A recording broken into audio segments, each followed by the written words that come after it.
નમસ્કાર મિત્રો, આપનું સ્વાગત છે લિયો ઇંગ્લિશ હબના લેક્ચર 14માં, લેક્ચર નંબર 14માં આપનું સ્વાગત છે.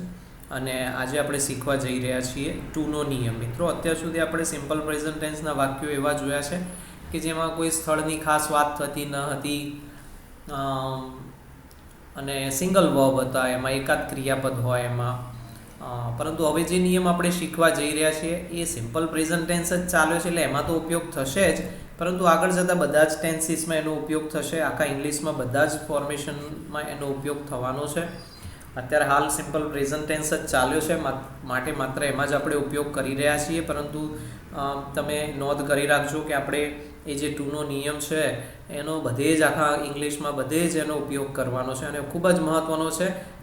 કોમ્પ્લેક્સ સેન્ટેન્સીસ બનાવવા માટે, મેચ્યોર્ડ સેન્ટેન્સીસ બનાવવા માટે, IELTS, PT, GRE જેવી એક્ઝામ્સમાં કે તમારા સ્કૂલ કે કોલેજીસની એક્ઝામ્સમાં એસે લખવાના હોય અને તમારે વેરાયટી ડેમોન્સ્ટ્રેટ કરવાની હોય, બતાવવાની હોય, વેરાયટી વિવિધતા તમારા સેન્ટેન્સ સ્ટ્રક્ચરમાં, એસેના કે શોર્ટ નોટ્સના કે કોઈ પણ આન્સરના, તમારા સ્પીકિંગમાં બોલવા માટે પણ તમે એકદમ નાના છોકરાની જેમ સાદા સિમ્પલ વાક્યો બોલો તો એ યોગ્ય નથી. માટે આપણે આજે હવે નિયમ શીખવા જઈ રહ્યા છીએ, એ બધા જ કાળમાં ઉપયોગ થવાનો છે. હજી આપણે સિમ્પલ પ્રેઝન્ટ ટેન્સમાં તો છીએ જ, પરંતુ નવો નિયમ પણ શીખી રહ્યા છે જે બધા જ કાળમાં ઉપયોગ આવવાનો છે. તો મિત્રો, આપ આપની સ્ક્રીન ઉપર જોઈ રહ્યા છો ટુનો નિયમ, અને એના માટે બે નિયમો છે. પહેલો નિયમ છે, વાક્યમાં જ્યારે ગો અને કમ જેવા ક્રિયાપદ હોય અને સ્થળ પણ દર્શાવવાનું હોય તો ટુનો ઉપયોગ થાય છે. જેમ કે તમે તમારી સ્ક્રીન ઉપર બે ઉદાહરણ એટલે કે એક્ઝામ્પલ્સ જોઈ રહ્યા છો. હું દરરોજ 8 વાગે શાળાએ જઉં છું. હું શાળાએ જઉં છું એ નિયમિત ક્રિયા છે, પરંતુ અહીંયા સ્થળની વાત છે. ઘણીવાર આપણે અનાયાસે જ એમનેમ જ ટુ મૂકી દેતા હોઈએ છીએ, પરંતુ નિયમની આપણને ખબર નથી હોતી. તો એ પણ આપણે અહીંયા વ્યવસ્થિત રીતે શીખવા મળશે અને શીખી લઈએ. બીજો નિયમ ખૂબ જ વધારે મહત્ત્વનો છે અને થોડો કોમ્પ્લેક્સ છે. આ નિયમ સહેલો છે, પરંતુ એ પણ સમજવો જરૂરી છે. જેમ મેં કીધું એમ ઘણીવાર આપણે ટુનો ઉપયોગ તો કરતા જ હોઈએ છીએ સ્થળ દર્શાવવા, પણ કેમ કરતા હોઈએ છીએ ખબર નથી હોતી. તો આજે આપણે શીખી લઈએ કે ગો અને કમ જેવા વર્બ હોય. ઘણીવાર ગો અને મોટાભાગે ગો અને કમ જ હશે, પરંતુ ક્યારેક ગો અને કમ પછી એના જેવું કોઈ વર્બ હોય, જેમ કે સેન્ડ હોય, રીચ હોય, રિસીવ હોય, એમાં પણ ગો અને કમની જેમ આદાન પ્રદાન થાય છે મિત્રો. અને એટલા માટે એવા બધા વાક્યોમાં પણ આપણે ગો અને કમ જેવી ટ્રીટમેન્ટ આપીશું વાક્યને અને ટુનો ઉપયોગ કરીશું. તો અહીંયા આઈ ગો ટુ સ્કૂલ, મેં ડાર્ક બ્રાઉન કલરમાં ટુનો ઉપયોગ કેવી રીતે કર્યો છે? તો ગો અથવા કમ પછી સ્થળ દર્શાવવાનું છે. સ્કૂલ નીચેના વાક્યમાં કોલેજ, તો ગો અને કમ પછી ટુ ડાર્ક બ્રાઉન કલરમાં લખેલો છે, તમે સમજી શકો છો. અને સિમ્પલ પ્રેઝન્ટ ટેન્સના જે નિયમોનું પાલન તો કરવાનું છે, એ કરવાનું જ છે. સબ્જેક્ટ પછી વર્બ લખવાનું છે, એ તો છે જ, પણ સાથે વધારાનો નિયમ ટુનો નિયમ, અને આ દરેક કાળમાં એનો ઉપયોગ થવાનો છે. તો મિત્રો, ઝડપથી આ બે વાક્યો જે તમારા સ્ક્રીન ઉપર તમે જોઈ રહ્યા છો એને નોટ ડાઉન કરી લો, તમારી નોટમાં લખી લો. નાનું છે, પરંતુ દરેક ટોપિકને આપણે મહત્ત્વ આપીશું શીખવા માટે, અને આ ખૂબ જ જરૂરી છે એરરલેસ ઇંગ્લિશ બોલવા માટે, લખવા માટે, અને તમારો કોન્ફિડન્સ બૂસ્ટ કરશે આ વસ્તુ. અમારી ચેનલ પણ તમે જો સબસ્ક્રાઈબ ના કરી હોય મિત્રો, તો પ્લીઝ સબસ્ક્રાઈબ કરી દેજો. અમને પણ સપોર્ટ થશે અને તમે પણ કોઈ જ લેક્ચર મિસ નહીં કરો, કોઈ પણ રેગ્યુલર અપડેટ તમે મિસ નહીં કરો. તો વધુ સમય ન લેતા આપણે બીજો નિયમ જોવા જઈ રહ્યા છે. ટુના નિયમમાં બે નિયમ છે ટોટલ. પહેલો નિયમ તમે જોઈ રહ્યા છો તમારી સ્ક્રીન ઉપર, અને બીજો નિયમ પણ હવે રજૂ થઈ રહ્યો છે. તો સોરી મિત્રો, બીજો નિયમ આપણે જોઈ રહ્યા છે સ્ક્રીન ઉપર. વાક્યમાં બે કે તેથી વધુ ક્રિયાપદને જોડવા માટે પણ ટુનો ઉપયોગ થાય છે. હું સંસ્કૃત બોલવાનો પ્રયત્ન કરું છું, એમાં મેં અંડરલાઇન કર્યું છે, નીચે અંડરલાઇન કર્યું છે. બે ક્રિયાપદ છે ગુજરાતી વાક્યમાં, એ બંને ક્રિયાપદના નીચે મેં અંડરલાઇન કરેલી છે. અને તમે જુઓ કે બોલવું અને પ્રયત્ન કરવો બે ક્રિયાઓ છે, એટલે મેં નીચે પોઝિટિવ નેગેટિવમાં લખ્યું છે આઈ ટ્રાય ટુ સ્પીક સંસ્કૃત. તો ટ્રાય અને સ્પીક બે ક્રિયાપદો છે. ટ્રાય એટલે પ્રયત્ન કરવો, સ્પીક એટલે બોલવું. અને નેગેટિવમાં I do not try to speak Chinese. Positive વાક્યનો અર્થ બદલાય નહીં એવી રીતે મેં નેગેટિવમાં થોડોક ફેરફાર કરી અને ડુ નોટનો ઉપયોગ કરીને નેગેટિવ બનાવ્યું છે. ડુ નોટ અને ડઝ નોટ આપણે બહુ સારી રીતે આગળના લેક્ચર્સમાં મિત્રો શીખી ગયા છીએ. એટલે તમે પણ એ જોતા રહેજો, મોનિટર કરતા રહેજો કે ડુ ડઝ કેવી રીતે યુઝ થાય છે. આવનારા બધા જ લેક્ચર્સમાં પાસ્ટ લેક્ચર્સનો રેફરન્સ તમને જોવા મળશે જ. એ પણ તમને પ્રેક્ટિસ આપશે, તમને તક આપશે કે તમે એ રેફરન્સીસને કેવી રીતે એપ્લાય કર્યા છે, રૂલ્સ રેગ્યુલેશન્સ જે તે કાળના, એ બધું જ તમને શીખવા મળશે.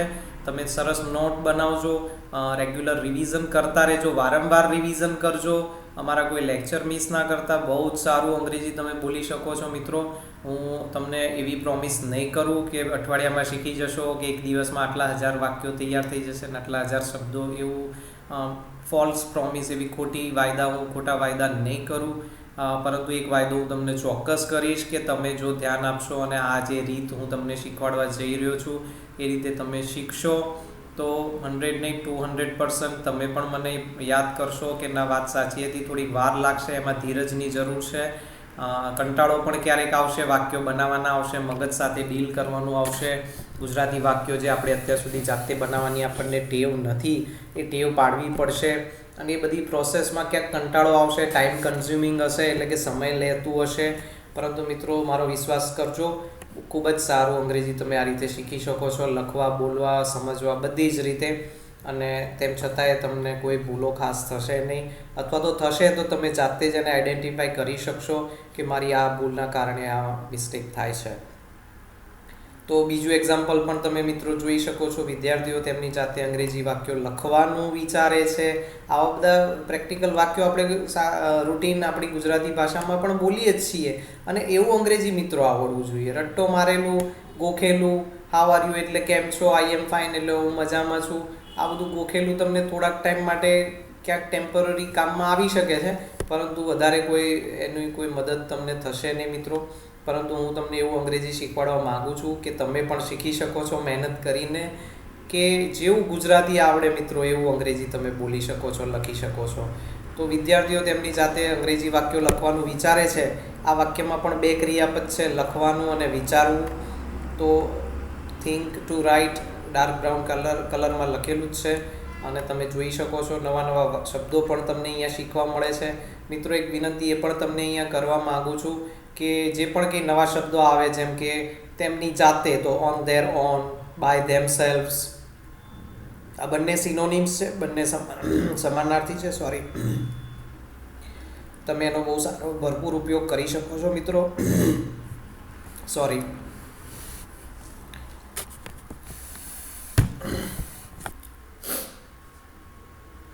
હા, તો માફ કરજો તમને ડિસ્ટર્બ કરવા બદલ. પરંતુ આવા બધા શબ્દો જે નવા આવે છે એ સહેલા હોય, તમે ક્યાંક જોયેલા હોય પહેલાં કે ના જોયેલા હોય, નવા હોય કે જૂના હોય, સહેલા હોય કે અઘરા હોય, લાંબા હોય કે ટૂંકા હોય, જે પણ કંઈ શબ્દો મિત્રો, વોકેબ્લરી પણ આપણે બિલ્ટઅપ કરવાની છે, શબ્દ ભંડોળ પણ આપણે બિલ્ટઅપ કરવાનું છે. તમે ધ્યાન રાખજો. અને એ શબ્દોની એક અલગ લિસ્ટ બનાવો તમે, કે જે આપણા રૂટીનમાં આવે છે. આપણે કોઈ ડિક્શનરી લઈને અલગથી બેસવું નથી, કોઈ રોજના 10 કે 20 ગોખવા નથી, પણ જે રૂટીનમાં આવે છે એને તમે તૈયાર કરતા જાઓ. એને તમે વારંવાર જુઓ, 10 વાર 15 વાર લખવાય નથી, જુઓ ખાલી તમે. સ્પેલિંગ જુઓ, એનો ઉચ્ચાર જુઓ. સ્પીકિંગ માટે મેં પહેલાં પણ કીધું તો આપણે ઉચ્ચારને પહેલાં પ્રાથમિકતા આપીશું, કારણ કે બોલતી વખતે સ્પેલિંગ બોલવાનું નથી, ઉચ્ચાર બોલવાનું છે. સ્પેલિંગ આવડે તો એ સોને પે સુહાગા જેવું છે, સારું જ છે, લખવા માટે જરૂરી છે. પરંતુ એને પ્રાધાન્ય પહેલાં આપણે શેને આપીશું? પ્રોનન્સિએશન એટલે કે ઉચ્ચારને આપીશું. તો ઘણા બધાના ઉચ્ચાર તમને ફાવે તો એટલીસ્ટ તમારું સ્પીકિંગ તો સારું થઈ જશે. એકવાર સ્પીકિંગમાં તમારે કોન્ફિડન્સ આવે પછી શાંતિથી તમે શબ્દો અને વોકેબ્લરીના સ્પેલિંગ્સની જે વાત છે નાની એ બધું તમે તૈયાર કરી શકો છો. કરવાનું જ છે અને જરૂરી છે, પરંતુ એને પછીની ઓછી પ્રાધાન્ય આપીએ, આપણે પહેલાં આ વસ્તુને પ્રાધાન્ય આપીએ. તો નવા શબ્દોનું મિત્રો લિસ્ટ બનાવતા જજો. ગુજરાતી વાક્યો જાતે લખવાના, કોઈને પૂછવાના નહીં, ક્યાંથી કોપી નહીં કરવાના, સહેલા નહીં. અને જેવું ગુજરાતી અઘરું અહીંયા તમે જે એક્ઝામ્પલ્સમાં વાક્યો જુઓ છો એવા વાક્યો બનાવવાના, નવા શબ્દોનું લિસ્ટ તૈયાર કરવાનું. તો એક કાંકરે આપણે 3 પક્ષી મારી શકીએ છીએ. ગુજરાતી વાક્યો જાતે લખવાનો અર્થ એ છે કે આપણે આપણી વિચારશક્તિ પ્રબળ કરી રહ્યા છીએ, વોકેબ્લરી તૈયાર કરી રહ્યા છે, સાથે સાથે નવા શબ્દોનું લિસ્ટ બનાવીને. અને ગ્રામર તો તમે શીખી જ રહ્યા છો, કયો નિયમ ને શું ફોર્મ્યુલા છે ને કયો ક્રમ આવે ને SES ક્યાં લાગે ને ડુ ડઝ કેવી રીતે લખવું, આ બધું જ તો તમે શીખી જ રહ્યા છો. તો સમય લાગશે, ધીરજ રાખવી પડશે, કંટાળો આવશે, પણ એના સાથે લડવાનું છે. પરંતુ જો આવી રીતે આપણે આગળ વધીશું તો મિત્રો 100 નહીં 200% તમને સારું અંગ્રેજી આવડી શકે છે. તો આ સ્ક્રીન ઉપર અત્યારે તમને મિત્રો જે દેખાય છે તમે ખાસ એને નોટ ડાઉન કરી લો, કોપી કરી લો. હું તમને આગળની સ્ક્રીન ઉપર લઈ જઈ રહ્યો છું. આગળની સ્ક્રીન ઉપર બીજા નંબરનો જે આપણો 2 નો નિયમ છે, 2 ક્રિયાપદવાળો, એનો પેટા નિયમ આપણે શીખવા જઈ રહ્યા છે અને એ પણ બહુ જ મહત્ત્વનો છે. તો તમે આ નોટ ડાઉન કરી નાખો મિત્રો, અને હું તમને એવું હોય તો તમે સ્કીપ બટન દબાવી દો, પોઝ બટન દબાવી દો, સોરી સ્કીપ નહીં પોઝ બટન દબાવી દો અને તમે આ બધું લખી શકો છો. વિડીયો હવે આગળ વધી રહ્યો છું, હું તમને નેક્સ્ટ સ્ક્રીન ઉપર લઈ જઈ રહ્યો છું મિત્રો. તો જે પેટા નિયમની મેં વાત કરી કે જે બીજો નિયમ છે 2 ક્રિયાપદવાળો, એનો પેટા નિયમ છે. શું છે? તો 2 કે તેથી બધા ક્રિયાપદમાંથી 2 ક્રિયા હોય ધારો કે, તો હું સંસ્કૃત બોલવાનો પ્રયત્ન કરું છું, તો ઇંગ્લિશમાં ગુજરાતીમાં તો આપણે બોલવું પહેલાં લખ્યું ને પ્રયત્ન કરવો પાછળ લખ્યું. તમે જુઓ ગુજરાતી વાક્યમાં જુઓ તમારી નોટમાં જે તમે લખ્યું છે, અથવા તો આપણી સ્ક્રીનમાં તમે બેક કરીને જઈ શકો છો. તો ગુજરાતીમાં તો બોલવું પહેલાં લખ્યું છે અને ઇંગ્લિશમાં ટ્રાય પહેલાં લખ્યું છે. કેમ એવું? તો એના માટેનો આ નિયમ છે. તો જે ક્રિયા પહેલાં થતી હોય તે પહેલાં લખવી. ગુજરાતી વાક્યને આપણે પ્રશ્ન કરવાનો કે બોલવું અને પ્રયત્ન કરવામાંથી કઈ ક્રિયા પહેલાં થાય છે. તો બોલવું અને પ્રયત્ન કરવામાંથી પહેલાં પ્રયત્ન કરીએ પછી બોલી શકીએ ને આપણે. એટલે પ્રયત્ન કરવાનું ઇંગ્લિશ પહેલાં મેં લખ્યું છે ટ્રાય, અને બોલવું પછી સ્પીક લખ્યું છે. તો ટ્રાય ટુ સ્પીક, પહેલાંમાં બોલવાનો પ્રયત્ન કરો, ઊંધું રિવર્સ થઈ ગયું. તમે જુઓ ગુજરાતીમાં જે લખ્યા છે 2 ક્રિયાપદ, એના કરતાં ઇંગ્લિશમાં 2 ક્રિયાપદ ઊંધા થઈ ગયા છે, અવળસવળ થઈ ગયા છે. તો એના માટેનો આ નિયમ છે. અને બીજી મહત્ત્વની વસ્તુ કે જે તે કાળના નિયમો માત્ર પહેલી ક્રિયાને જ લાગુ કરવાના. આગળ જતાં સિમ્પલ પાસ્ટમાં આ નિયમનો ઉપયોગ કરીશું, પરફેક્ટ પાસ્ટમાં કરીશું, આખા અંગ્રેજીમાં બધે કરીશું. પણ જે તે કાળનો નિયમ પહેલી ક્રિયાને જ લાગુ થાય. ધારો કે સિમ્પલ પ્રેઝન્ટ ટેન્સમાં હાલ આપણે છીએ, તો સિમ્પલ પ્રેઝન્ટ ટેન્સનો નિયમ SESનો છે, વર્બ પછી SES લાગે.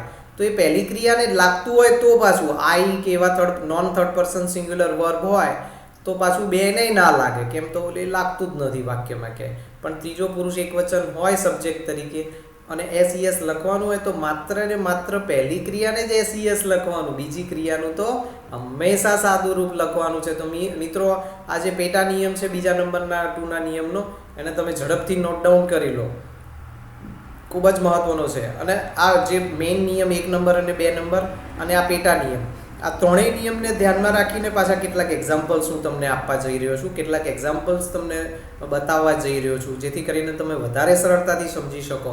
અને મિત્રો એક્ઝામ્પલ્સ આપવાનો મારો હેતુ એ જ છે કે તમે પણ એમાંથી પ્રેરણા લો અને જાતે ગુજરાતીમાં આવા પ્રેક્ટિકલ વાક્યો બનાવતા શીખો. આવવું ને જવું એવું સહેલા ક્રિયાપદવાળા વાક્યો નહીં કે એક ક્રિયાપદવાળા વાક્યો નહીં. આપણે ગુજરાતી જેવું કોમ્પ્લેક્સ બોલીએ છીએ, જેવું જટિલ ગુજરાતી બોલીએ છીએ અમુક વાર, એવું જ અંગ્રેજી પણ આપણને આવડવું જોઈએ.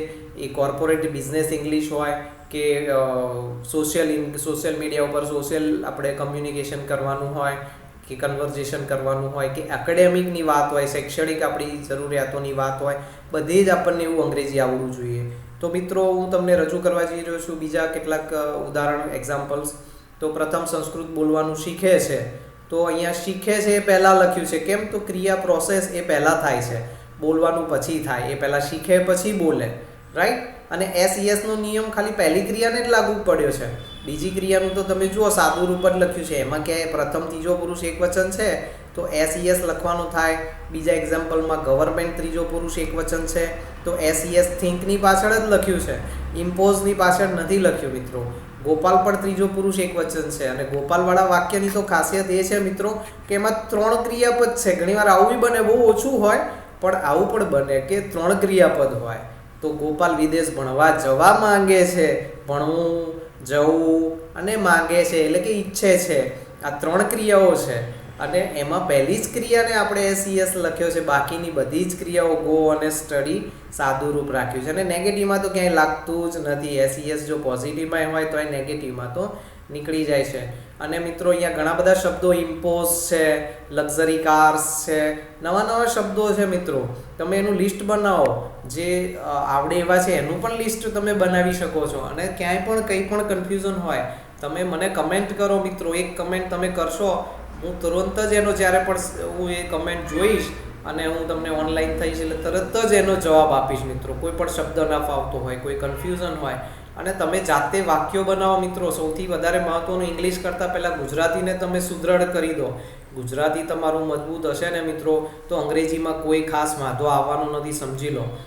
અંગ્રેજી આપણને એટલે અઘરું લાગે છે ઘણીવાર બધાને કે ગુજરાતીમાં એક તો આપણે કાચાશ રાખવા દઈએ છીએ એમ કે ચાલે તો બધું ગુજરાતીમાં, તો એમાં શું વળી.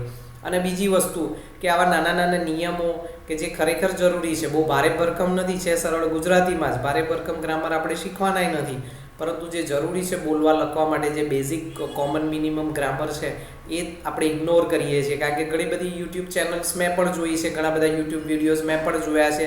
અઠવાડિયામાં અંગ્રેજી શીખવાડી દે છે એ લોકોને, 10 દિવસમાં શીખવાડી દે. ઘણી બધી બુક્સ, તમે સ્ટેશનરી શોપમાં જાઓ તો ઘણી બધી બુક્સ એવી અવેલેબલ હોય છે કે બધી ધડ અને માથા વગરની વાતો હોય છે મિત્રો.